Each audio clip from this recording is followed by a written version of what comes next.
Olá, bom dia, boa tarde, boa noite para toda e qualquer pessoa que algum dia venha a acessar esse conteúdo e a assistir esse vídeo, de qualquer lugar e a qualquer hora. Então, vou iniciar, né, com esses vídeos iniciais, 2, 3 vídeos iniciais. Vou fazer aí um breve apanhado, um resumão, né, da minha história de vida. Então, vou fazer vídeos assim. Esse aqui eu vou falar da minha vida pessoal, do contexto familiar.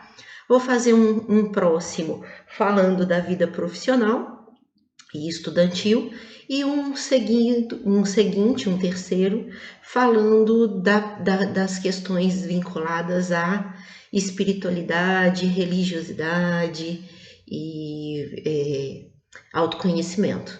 E aí, com esses 3 vídeos, eu consigo fazer um resumo, um bom apanhado, né, da minha história de vida, para que então os vídeos do quarto em diante, quinto em diante, sejam mais voltados para as reflexões de fatos pontuais, né, separado por temas.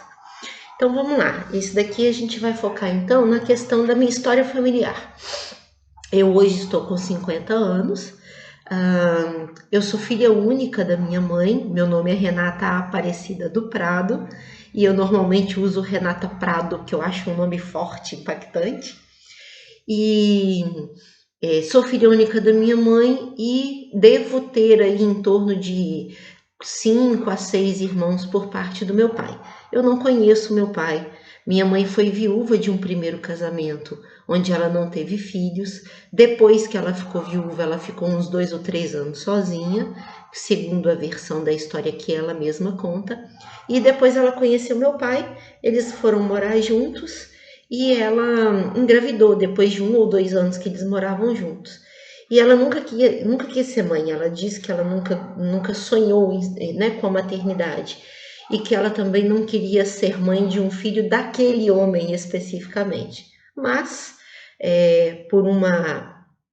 por um comportamento ignorante no sentido de desconhecimento, né, sobre o próprio corpo e sobre o próprio ciclo menstrual e sobre o uso de métodos, né, anticonceptivos, ela acabou engravidando, como ela mesma diz, sem querer.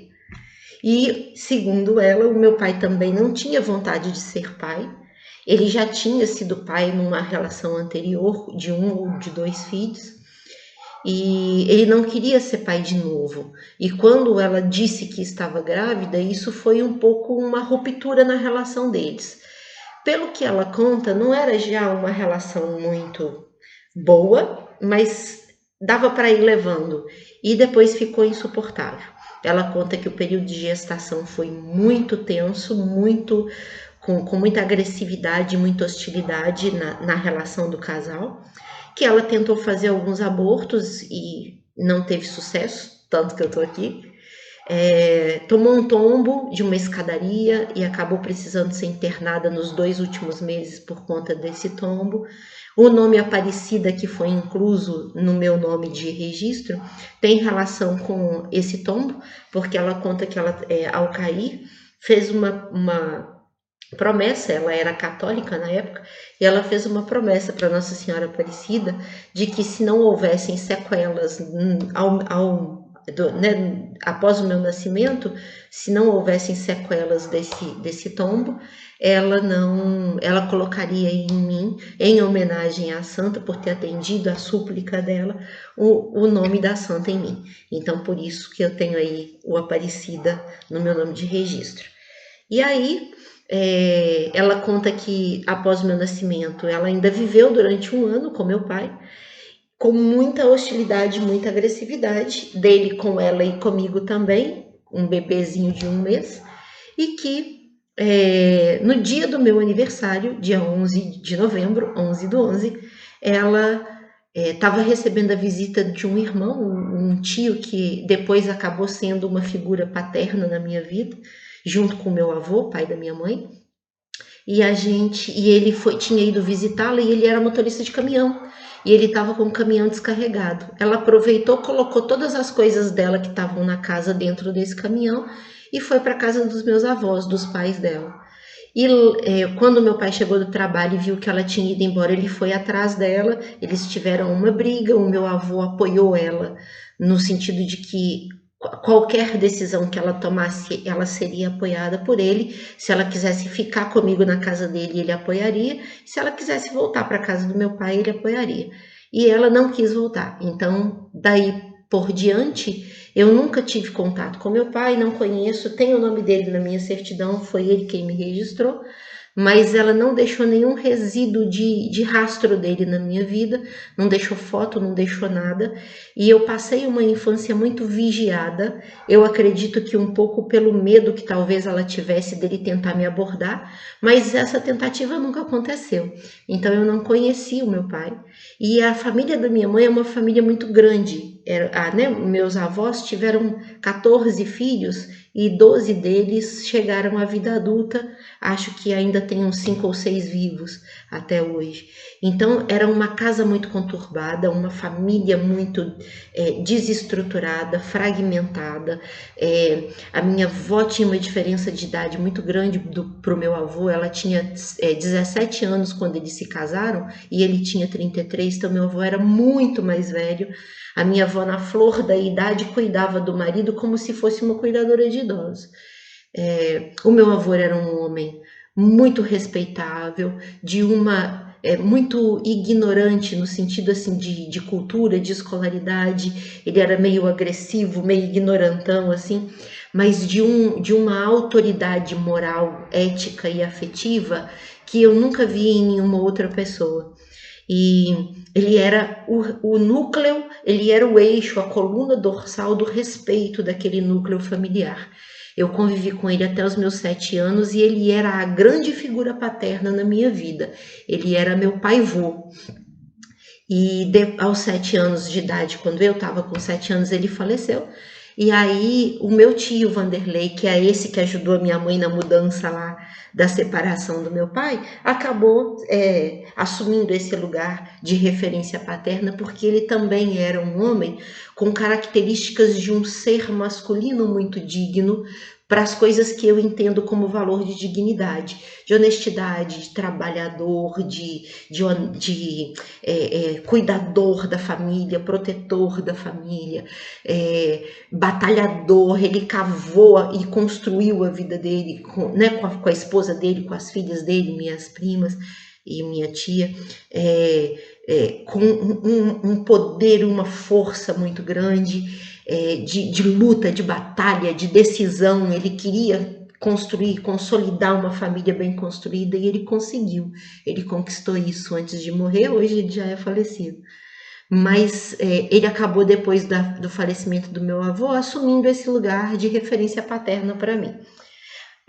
A vida nesse núcleo familiar era muito louca, porque assim, eu era filha única, né, da minha mãe, então na minha cabeça a minha família era eu e a minha mãe. Mas na verdade o núcleo familiar dela era meu também, num contexto de rotina de vida diária, de criação, de educação.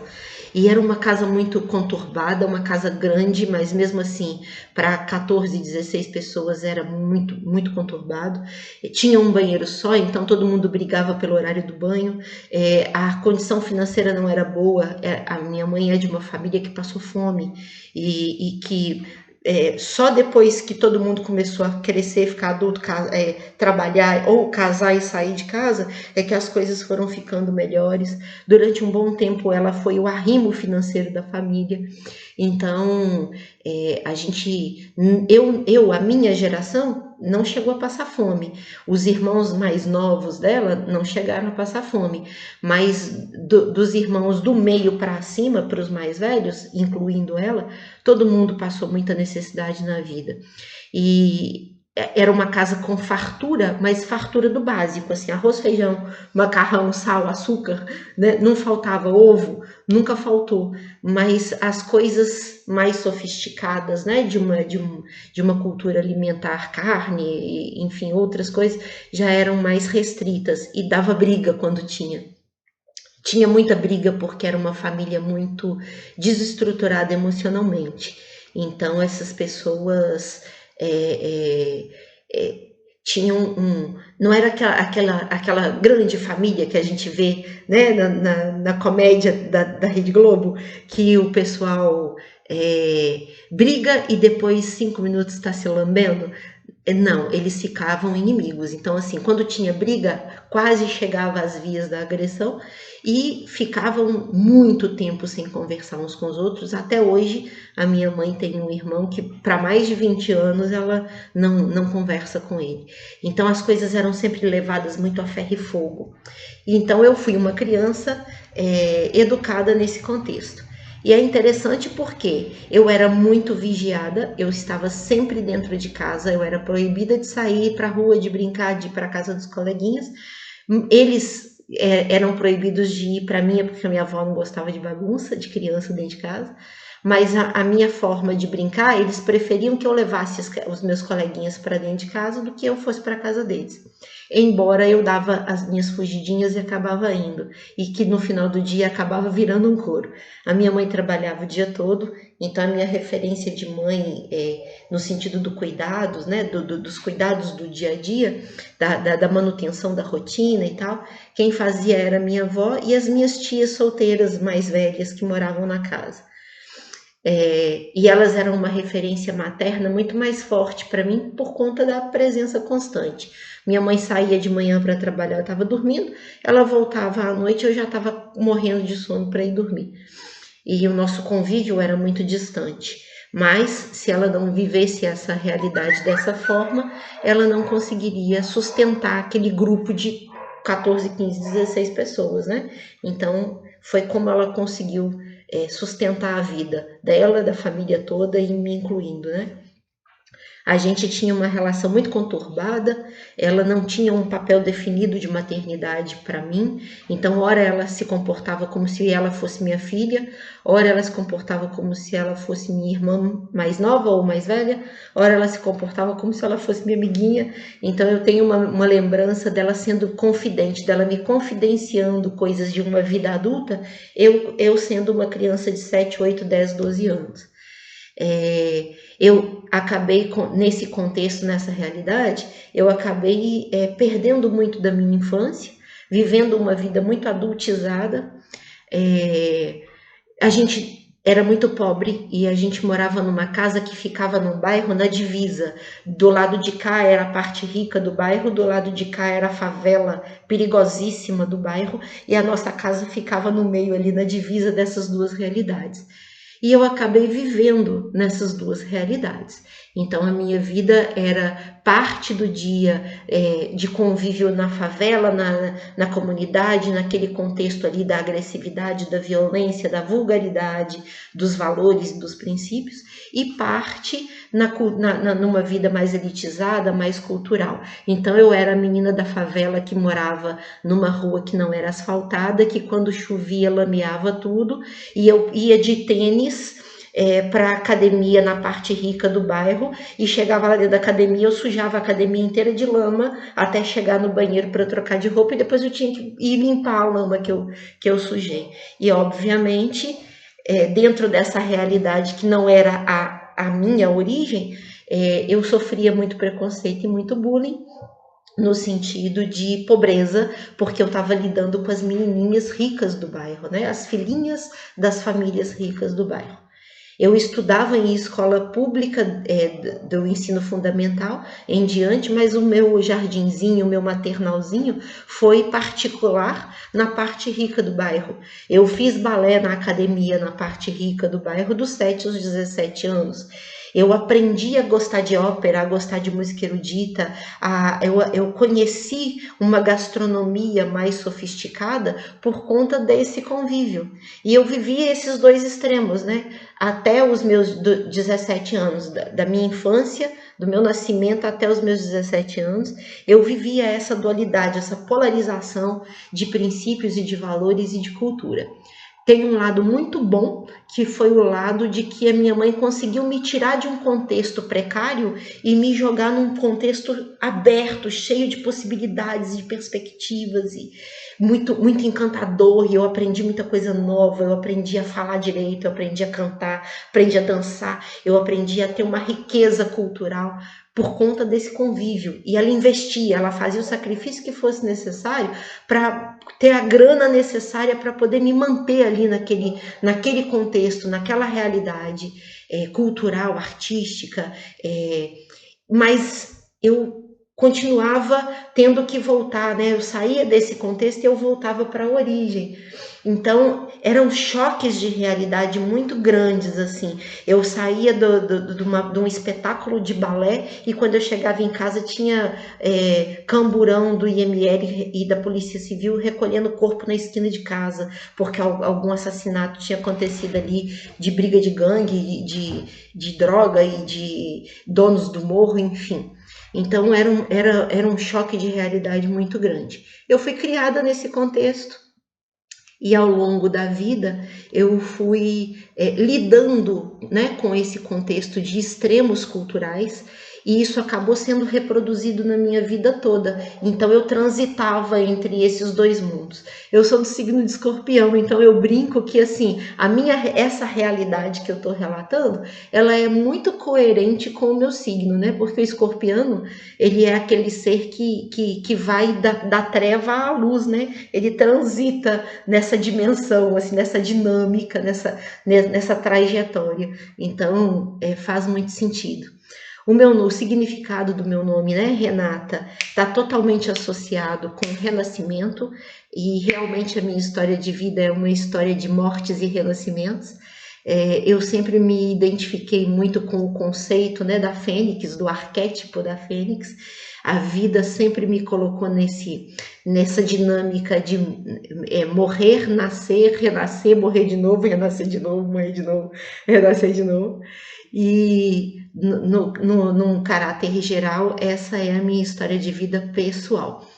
Entre os 5 e os 7 anos, eu não me lembro exatamente a data, mas apesar de todo o contexto de superproteção e de até sufocamento, né, com essa proteção que eu recebia, de vigilância, de ter sempre um adulto perto e tal, entre os 5 e os 7 anos eu passei por uma situação de abuso sexual, sem penetração, e sem violência, mas eu fui colocada num contexto em que o cara abusou de mim, passando a mão em mim, e isso não virou um trauma, mas na minha cabecinha de criança, isso acabou gerando um senso de independência e autonomia, no sentido de me fazer muito nova entender que ninguém cuidava de mim nessa vida.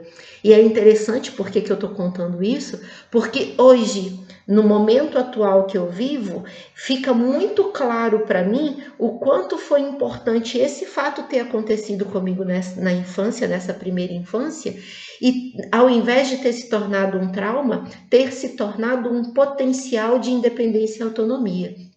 Porque se não tivesse sido assim, talvez eu não tivesse suportado a minha história de vida e chegado até aqui sobrevivendo a todas as coisas que aconteceram e que não são coisas.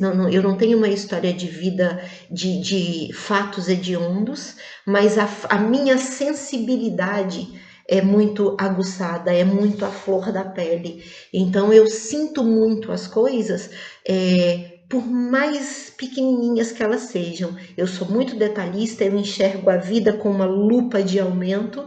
Isso tem muita relação com o fato de eu ter traços de empata, e eu fui uma empatanadora a minha vida toda, e isso acabou me fazendo atrair narcisistas para o meu contexto.